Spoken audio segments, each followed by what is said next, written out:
So in corporate news, FBN Holdings has announced 805.1 billion naira as a gross earnings for the full year 2022, and that compared to full year 2021 of 757.3 billion naira, a 6.3% growth.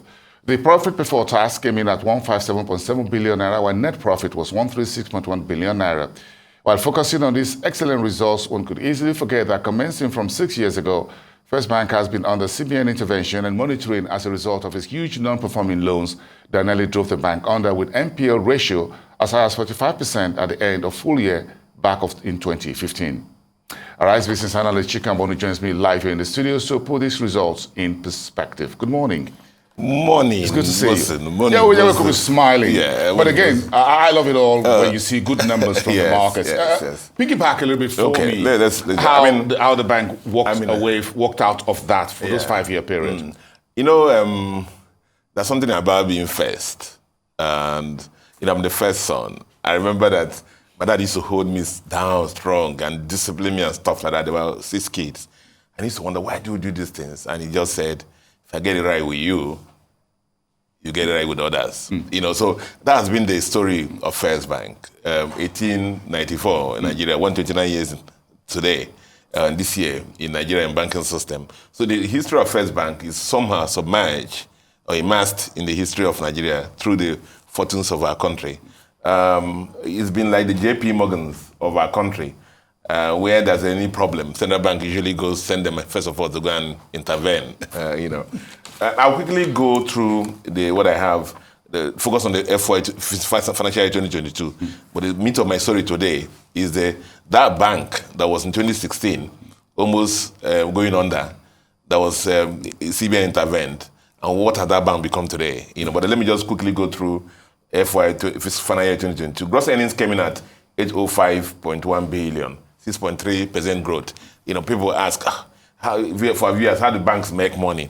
They make money from your money that you put there in savings account, current accounts, and they pay you some paltry amount and lend it to people out. And then those account maintenance fees that we don't know the banks, the banks say they maintain your account, we don't know what they maintain, and they charge you for it.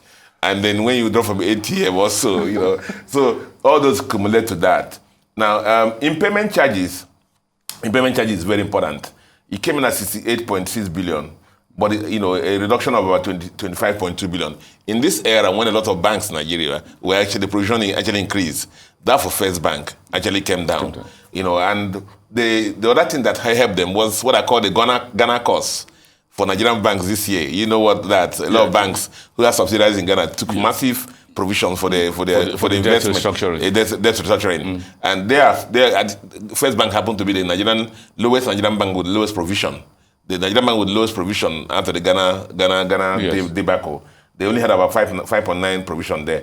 PBT came in at 157.7 billion, but a drop of 5.4%. But the issue there is this: that the previous year PBT 2021. Had about 141 billion as recoveries there, whereas this year had only about 13 billion. So it tells you that 2022 income came from core banking business, which talks about the stability of the bank. Total asset grew by 18.4% to about almost 10.6 trillion. Customer deposits, you know what it is? How the confidence customers have on the bank grew by about 22%, 7.1 trillion. Now, one interesting figure which will lead me to the next thing I want to talk about is the NPL ratio, came in at 4.3%. Now, if you recall, that in 2016, this particular bank, the NPL ratio was for 5%. Very correct. And that was why Central Bank intervened in Aberdeen. But let's see, the funny thing is that a lot of us analysts have complained about the role of Central Bank in that 2016. Because they sneaked in there. It's like when the big boy, the first son is this, and they don't want to embarrass him. So they sneaked in there. For other banks, Central Bank could have gone there. It was a front door approach. It's a front door approach. But for First Bank, it was like an AMCOM. Inside them, they handled their own AMCOM, but they did very well because there was no new capital brought in. But CBN used a lot of forbearances, close monitoring and hand-holding, that turned the bank around. So I have what I call here the First Bank, a journey completed, And that's the crux of where I'm going my presentation today. So you think the storm is finally over for them? I have a schedule that shows 2015 to 2022 compared to 2022. Could you put it up for our viewers, please? 2015, 2022. And let me start from the NPA ratio. In 2015, December, final year, it was about 45%. 45%. That means every 100 naira loan they booked, they lost 45 naira of it. You can imagine the loan process, the risk management process. So one of the things that the new management did, supported by the board, was robust, rigorous risk management process, which enabled them now to bring down the NPL down to what it is now, today, to less than 5%, within the statutory range. Yeah. Now, look at this bank that in 2015, brother, they had less than 3 billion in deposits. Customer deposits. 3 trillion. 3 trillion, so thank you. Yeah. 3 trillion in deposits. Now it's about 7.5 trillion in deposits. Look at another interesting figure there. Total asset then was about 4 trillion. Now it's about 10.6 trillion. But look at it. Total number of customers then, 2015, was about 11 million. Now the number of customers is 41 million. They've been able to onboard 3 times. 3 times what they what have done there. Issued cards then was about 7 million. Now it's more than 12 million. Now things like annual transaction volumes. Look at this one. They had about 2 billion transaction volumes in 2015. Today they are doing about 17 billion. Number of agents. First Bank has been one of the first banks. First Bank was one of the first banks watch the way I'm bringing it through. That set up, do the financial inclusion initiatives of the central bank, the agency banking. The agency banking. They have more than 200,000 agents today. Today, I think they say the number one when it comes to numbers. Yes, number one. This one is very important. Number of customer-induced transactions processed on digital platform. As at 2015, it was 20%. Now, it's about 96%, almost 100% of the customers use their digital platforms. Now, this is important also. Transaction momentum, the non-interest income, not just core lending, as a percentage of revenue, in that 2015, it was about 23%. Now it's about 41%. So, on all metrics, it's a transformation. It's a major transformation. Solid risk management processes, solid vision. Let me give you one more. The subsidiaries in 2015 were all making losses. As of now, the next subsidiaries are making profit.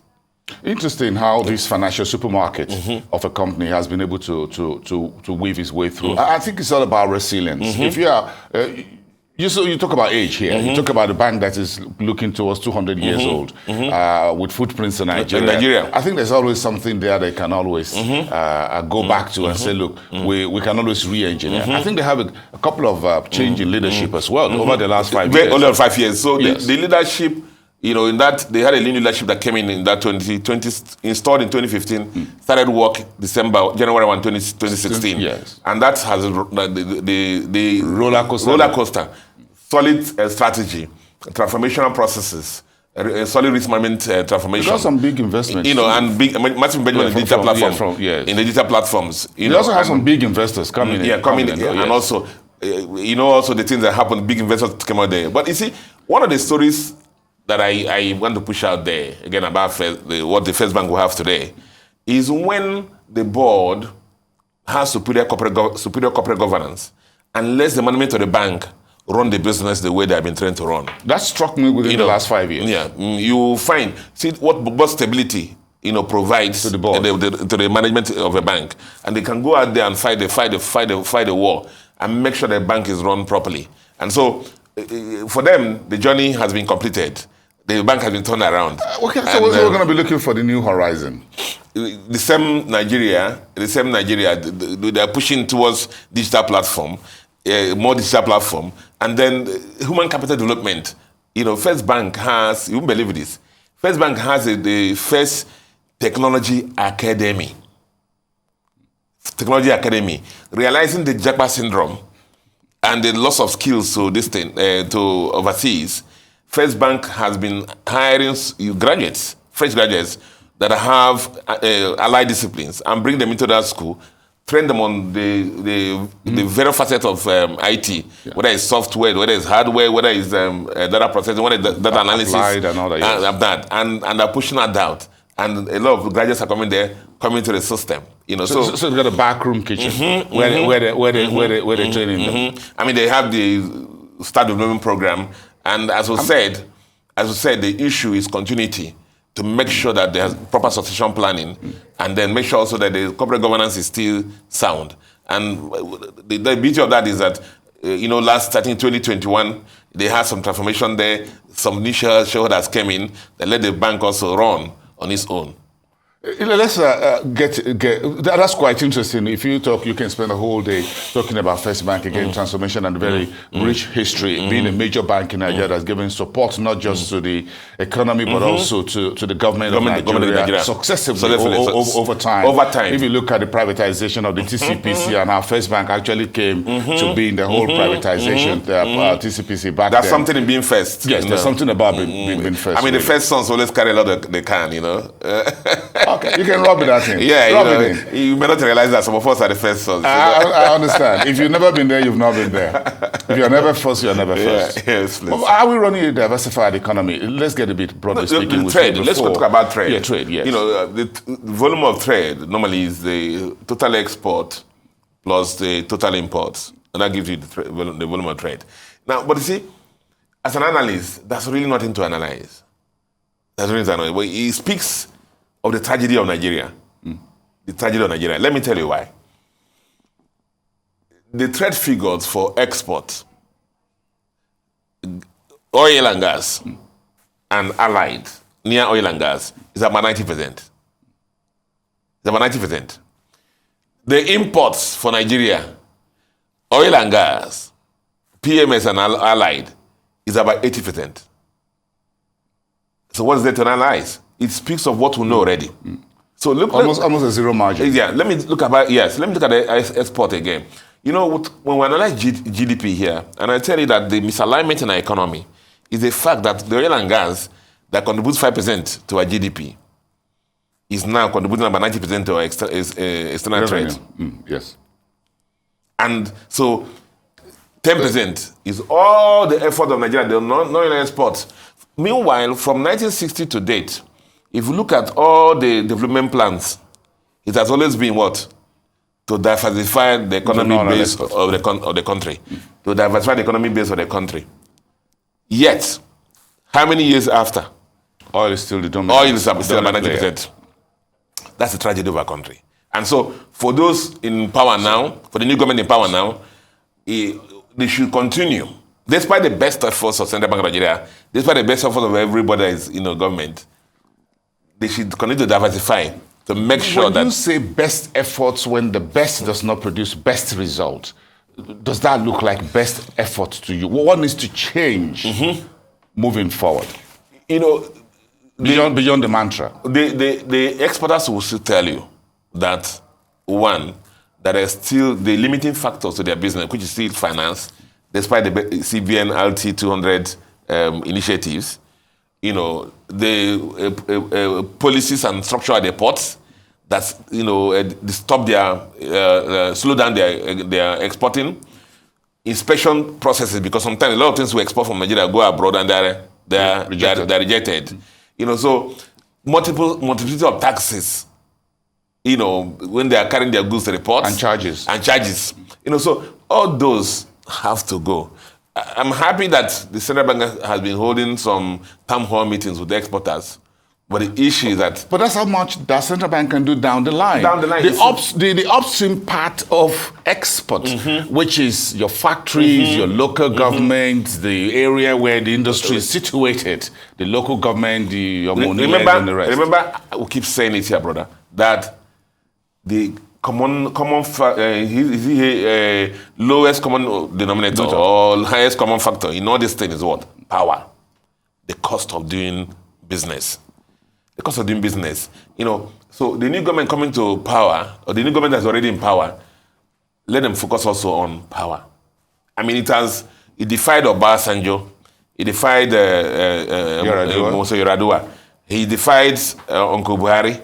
Now, we have a BAT there now. Yes. Let them focus on power and try to solve this problem for us. So when we talk about power, are you talking about the Dangote refinery, or you think the refinery oil import still part of our energy mix that we need for industrial manufacturing, a very robust one? If you go to a typical manufacturing company now, they will tell you that 40% of the cost comes from running their own independent power plant, which is the plethora of generators and the diesel consumed. You will find generators everywhere, and that is it. So most of the factories, one of the first things they put on the letter of credit they're opening for their factory is what? Generator importation. So Dangote refinery itself has a power plant. See, in other climes, a typical Dangote refinery is a plug and play. Plug and play, you just come in there with the equipment and put that. But you see, Dangote has to go down first, before coming up. He has to put the power there. Build so many things, water, everything there before. Badges and whatever. Badges before you can even start putting the refinery equipment. And those are limiting factors to that. Just try and set up even a hairdressing business for your sister or a salon for your brother. What's the first thing you're going to put there? Generator. Because without it, everything else is zero. Is zero. So that's the problem. That has to be resolved. So should we be having that energy sustainability and efficiency conversation now, and not just full subsidy removal? Because it looks like everybody's eyes on full. Of course, we need that because majority of Nigerians' households need that petrol in their small generator to make micro business function. Micro business function, hairdressers, salon, beauty salon, beauty parlors, and whatever. Bakeries, even everybody. Yes. Yes, that's very critical. That issue of the discussion I talked about now. Energy at the bottom of the pyramid. At the bottom of the pyramid. It's very critical for this economy to take off. Without it, it's a problem. If you go to hospitality, every hotel, 40% of the cost is that. If you go to restaurants, the same thing. Every business you go to, 40% of the cost, 50% of the cost is power. So that equation, that power issue has to be taken out of that. Not even just that. Even if at the end of the day, take it out, and it's still 40% cost. But the issue now is you have what? The regularity. Some of us don't sleep well in the night. You put on your generator by 7, and then by 12 you have to put it off now because of the cost of this thing. Your sleep has been broken. If light goes off now, you are listening to see whether the generator will come on. It doesn't come on. You say, hey, Mohammed, or John, or Peter, what's happening? The generator is not coming on, and your heart starts beating. All those discomfort. If you cook some favorite soup that you have and put it in your freezer, the next time you're eating it, it will be tasting differently. I haven't had breakfast. You're beginning to get me a whole lot with this. But let's just end the conversation on that very nice soup that you just put it, because I'm just trying to hold on to the end of the show to go grab breakfast. I had a cup of coffee, so don't just get me beyond this. Let's leave it there for today. Thank you. It's good to have you here again on a Tuesday. Thank you very much for that very delicious conversation with Chika Mbonu, Arise Business Analyst.